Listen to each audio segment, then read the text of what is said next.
பொய் சொல்வதில் பரிசு கொடுக்க வேண்டும் என்றால் அது முதல்வர் மு.க.ஸ்டாலினுக்கு தான் என பாஜக மாநில தலைவர் அண்ணாமலை தெரிவித்துள்ளார். இன்னொரு பக்கம் திமுகவை பாருங்க, எல்லா மகளிருக்கும் 1000 ரூபாய் கொடுப்பேன் என்று பொய் சொல்லி 70% மகளிருக்கு 1000 ரூபாய் கொடுக்காமல் செய்தது.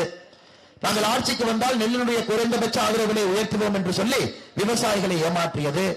நாங்கள் ஆட்சிக்கு வந்தால் கல்வி கடனை தள்ளுபடி செய்வோம் என்று மாணவர்களை ஏமாற்றியது. நாங்கள் ஆட்சிக்கு வந்தால் 100 நாள் வேலைவாய்ப்பு திட்டத்தை 150 நாட்களாக உயர்த்துவோம் என்று கிராமப்புற மக்களை ஏமாற்றியது. எனக்கு இந்தியா உலகம் முழுவதுமே இந்த ஏமாத்துறவங்களுக்கு ஒரு பரிசு கொடுத்தீங்கன்னா முதல் பரிசு அண்ணன் ஸ்டாலின் அவர்களுக்கு தான். இவ்வளவு பொய்களை பேசி ஏமாற்றி ஒரு பக்கம் நின்று கொண்டிருக்கின்றால் சகோதரர்களே, ஏமாற்றுவதற்காக ஒரு குடும்பம் பிறந்திருக்கிறது என்றால் அது கோபாலபுரத்தினுடைய குடும்பம். பொய் சொல்லி தொடர்ந்த ஆட்சி.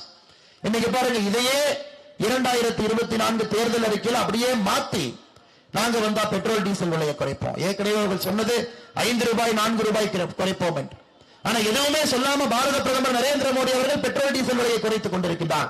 செய்திகளை உள்ளது உள்ளபடி தெரிந்து கொள்ள ரெஃப்ளெக்ட் நியூஸை சப்ஸ்கிரைப் பண்ணுங்க.